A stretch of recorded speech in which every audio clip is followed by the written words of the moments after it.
Alright, so here we go. Albums of the Week, Episode 1. I hope you enjoyed this video. Please watch all the way through to the end. There is a special story at the end, and I want your suggestions. I want to evolve this series in just the coolest ways possible. So thank you for liking, subscribing, ringing the notification bell, leaving your comments, and especially leave your suggestions. Whether you love these albums, hate these albums, can recommend similar albums, or avoid bad pressings, or just whatever you want to say. Let's enjoy some albums together.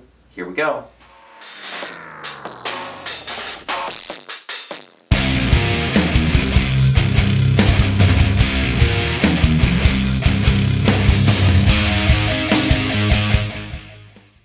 Okay, so this is the first ever album in the Albums of the Week series. It is Discomfort Creature, self-titled.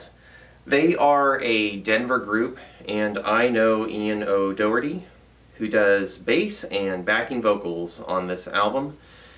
Dan Fox on drums, Chris Fogle on guitar and lead vocals. So, my initial reaction is positive. I do agree with myself from the intro video. So if you haven't seen the intro video, you can circle back on that one if you wish to kind of understand what the series is all about. But in that video, I said that I kind of hear these guys as like a Green Day, but a bit more technical, a bit more advanced musically.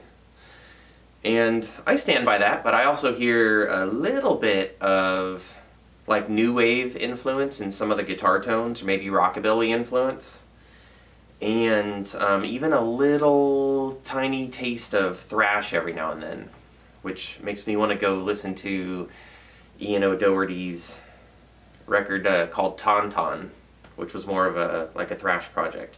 So anyway, this is cool. It comes on orange vinyl, goldfish colored vinyl. And yeah, I dig it. Man, especially Bleed Till It Dies. I honestly think that deserves to be a hit.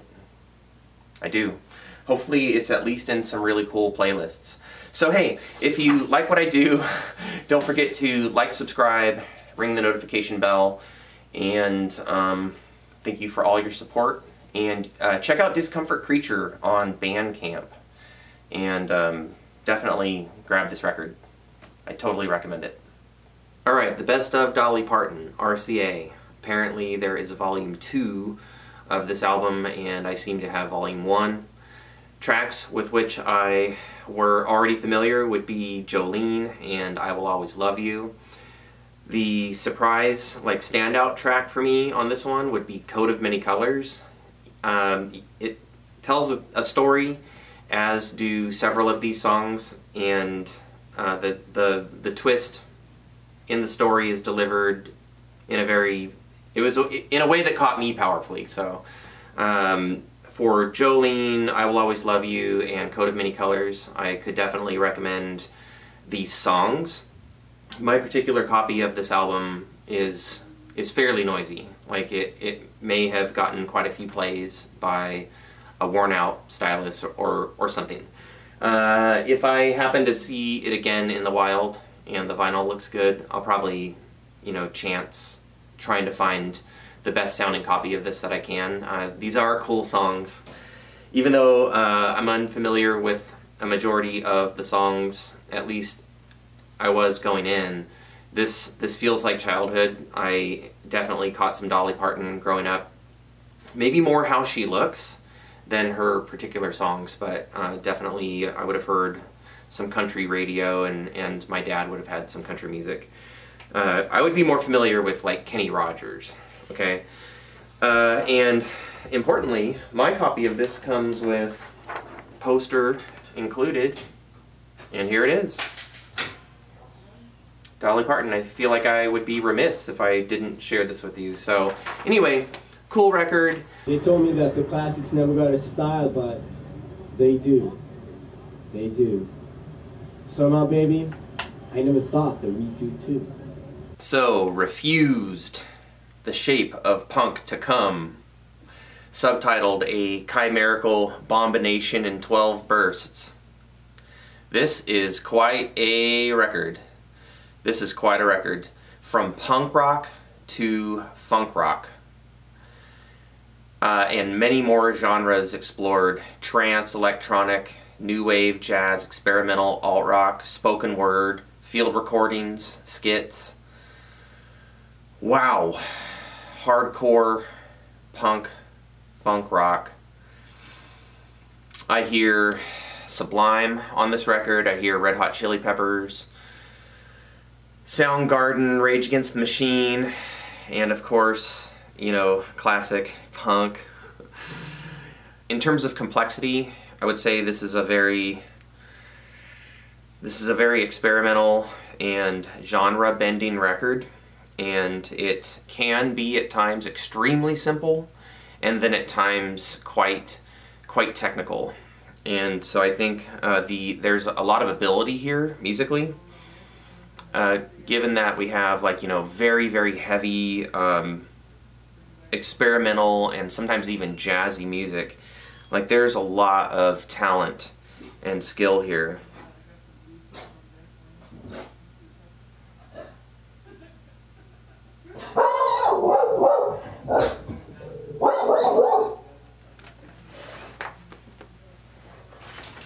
This is quite a record. It is Swedish, so it could be a contender for Quest for the Best Albums of the World, the other series that has just recently been started here. So if you like or can tolerate hardcore and punk with some funk and other kind of alternative and just very eclectic elements thrown in, you should definitely give this a whirl in either stereo or 5.1, and let me know in the comments if you'd like me to do a comparison of the stereo LP with the DVD audio that's sitting right over there. It's got high-res lossless stereo and high-res lossless 5.1 on it, so let me know if that would be of interest to you. And with that said, this is a cool record, and I'll be back in a sec. Putting on the Risky Business soundtrack because the family is home, and I think it might be fun for my son in particular to hear some of these songs. And I just cleaned this yesterday with my new VPI record cleaning machine, so we'll see if this sounds nice.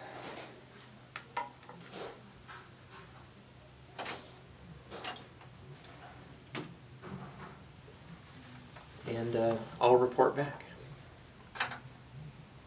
So, Risky Business. This was a cool movie from my childhood. Kind of felt naughty, like a Ferris Bueller's Day Off, one of those sorts of movies. You get Bob Seger, Tangerine Dream, Muddy Waters, Jeff Beck, Prince, Journey, Phil Collins, all on the same record. As hoped, it did attract my son to the room, and he enjoyed several songs. And then he wanted to go play and do other stuff. He came back for Muddy Waters and stayed for Jeff Beck and Prince. And then drifted away again for Journey. That's a cool Journey cut, not one with which I'm super familiar. After the Fall. Anyway, very cool.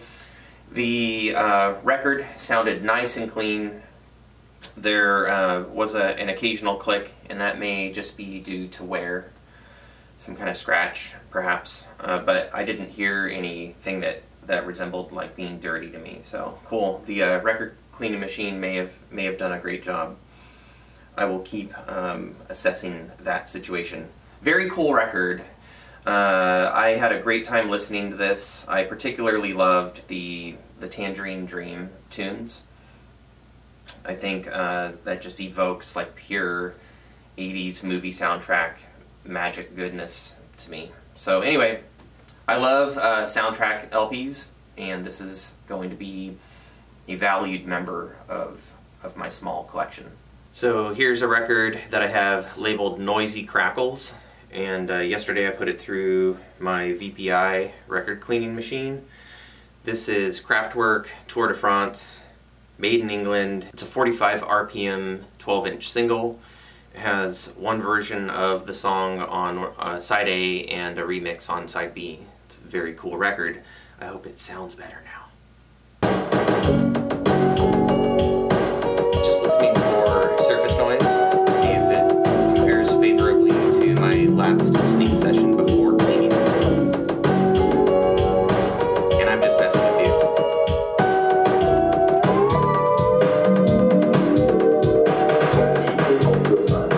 There it is.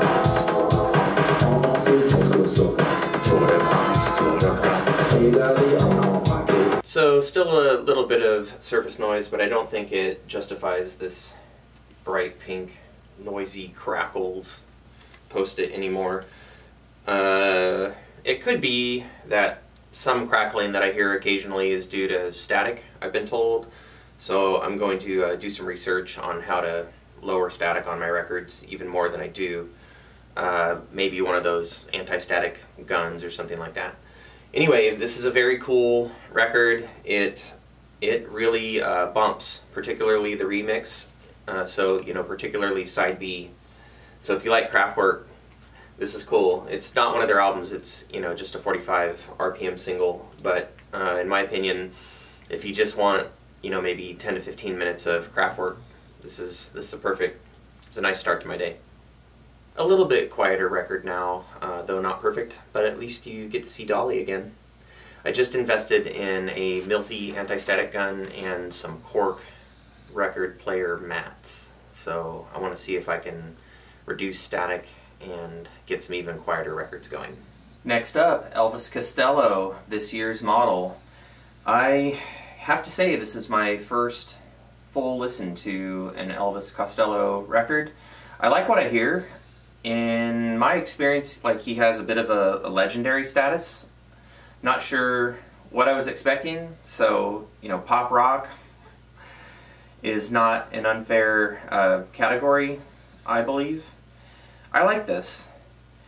Interesting sound, particularly in the abundance of organ on this record, and the way he has the organ play in unison with electric guitar riffs and other sorts of motifs. This is interesting.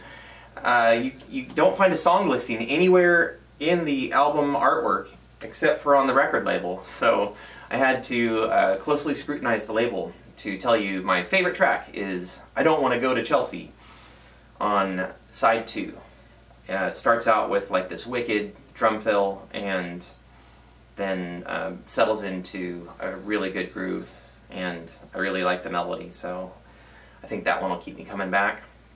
My first listen to Elvis Costello, I think, is a match. And yeah, you know, I mean, I've been aware of him in the past. I'm sure I've heard songs on the radio, and his collaboration with other artists such as Amy Mann. Yeah, look forward to having more of him in my life. He's married to Diana Krall, right?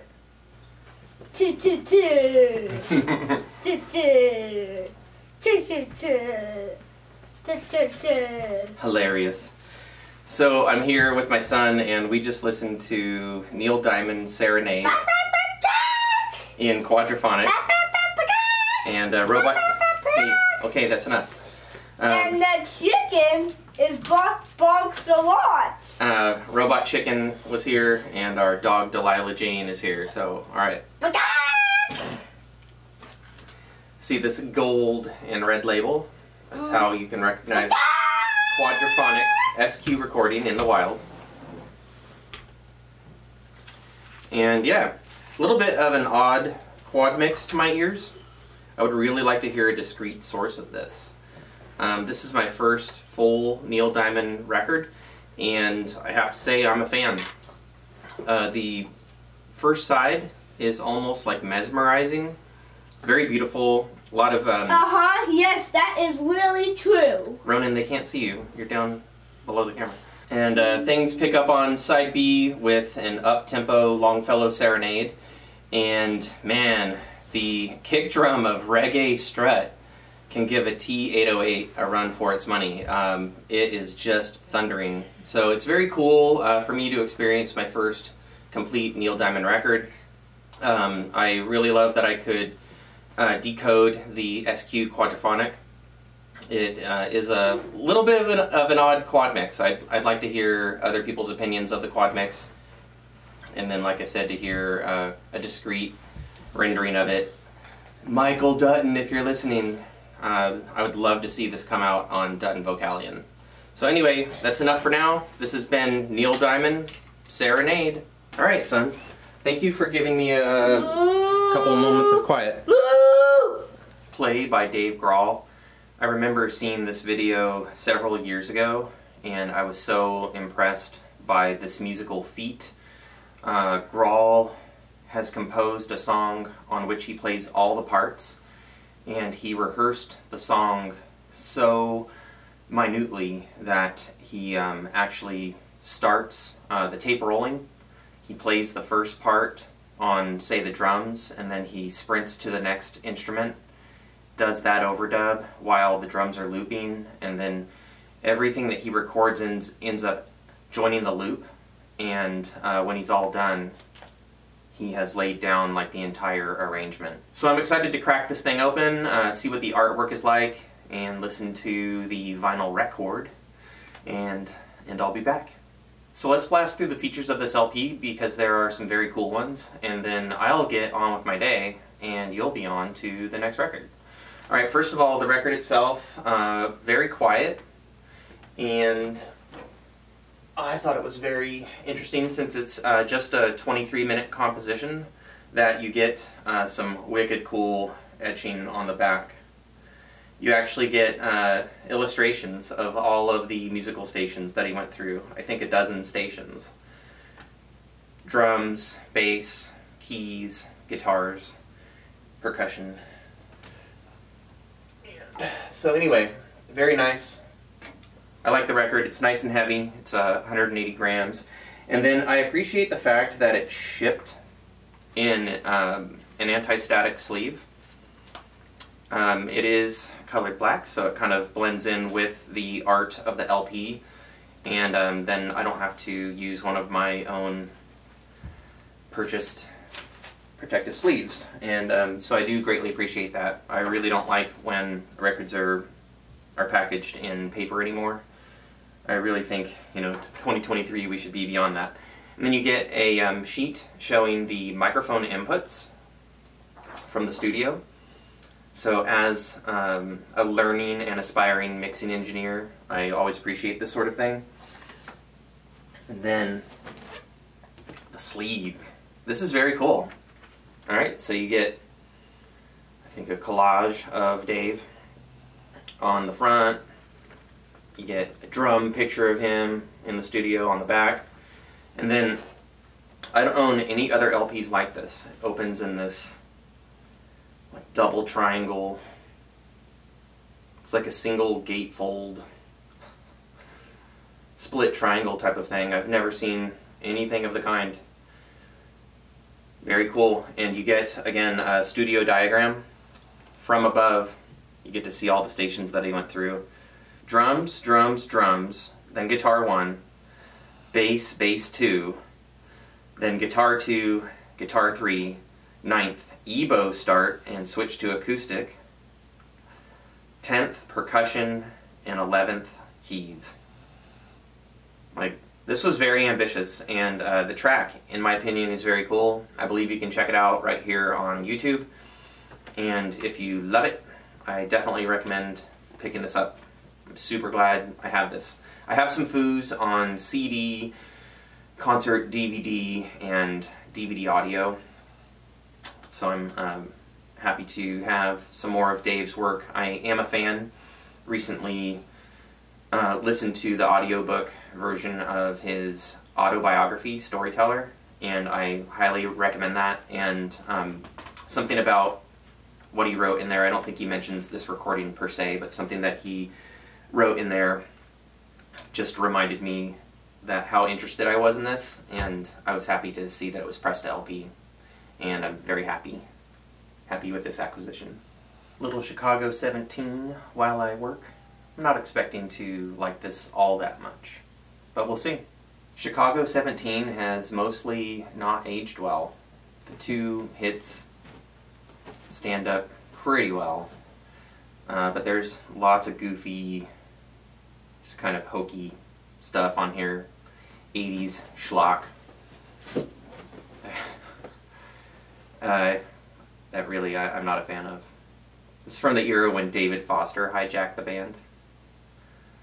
And I guess if there's a redeeming quality to this album, it's the final track, Once in a Lifetime. I was sort of wanting it to be a cover of the Talking Heads song, but this is actually a cool track. So, you know, even on, you know, a streaming service or YouTube or somewhere, if you want to look for Chicago Once in a Lifetime, I actually recommend that.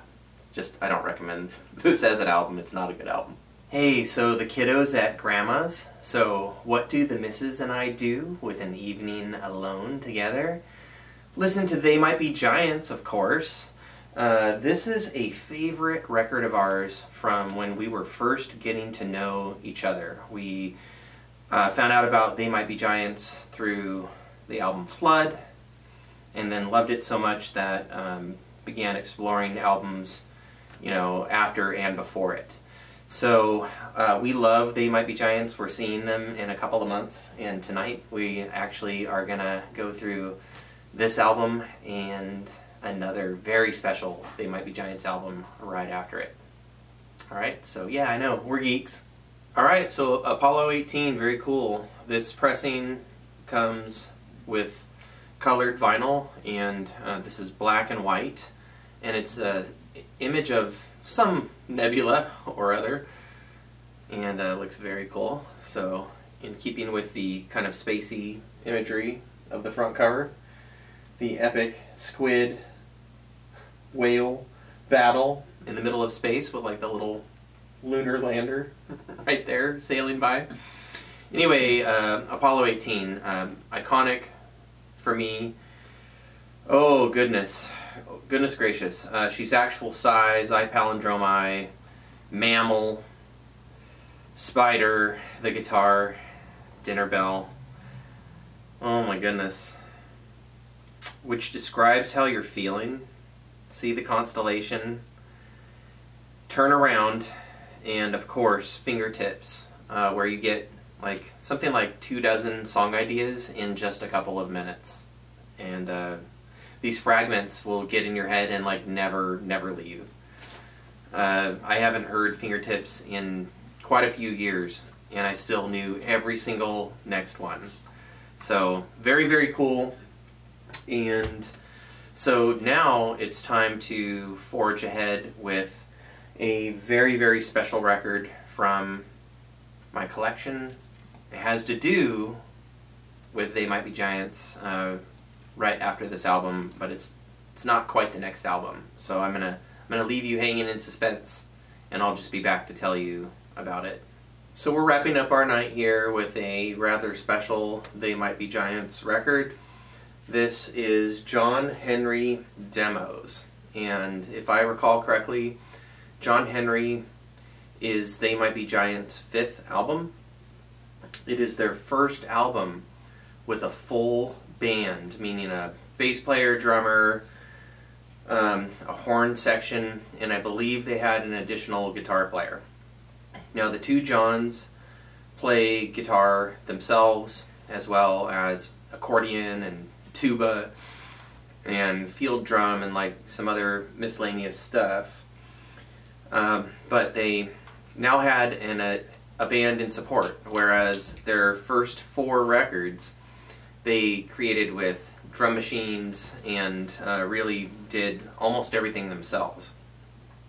So they're stretching out here. The compositions tend to be rather complex. There are some songs with amazing horn charts. No One Knows My Plan in particular. And this album also has the band's first kind of like random jam kind of track. And at least that sort of track became popular live, where there's just this free-for-all, and for a few moments any member of the band can play any note that they want, and it really is rather a cacophony. Self Called Nowhere is awesome here. Destination Moon. You know, a few of these tracks get pretty close to what you end up hearing on the album, but most of them are rather different. I had heard it said that some people find some of these versions of these songs to be definitive, and I'm not sure I agree with that. Maybe, though. Like, Self Called Nowhere rocks pretty hard here. And this is the only album of which I'm aware that starts on side A of an LP, continues through side B of said LP, and then concludes on an accompanying 7-inch disc. So the album proper came out in the 90s, if I recall, was released, at least the copy I found was on CD, and I believe it was 20 tracks. Here you have 17 tracks on LP and 2 tracks on 7-inch. So obviously there's a song missing, and if my memory serves, it's the song called Stomp Box, sort of near the end of the album. So the 7-inch ends with Out of Jail and the end of the tour. And end of the tour had my wife and I singing along. A lot of these songs had us singing along.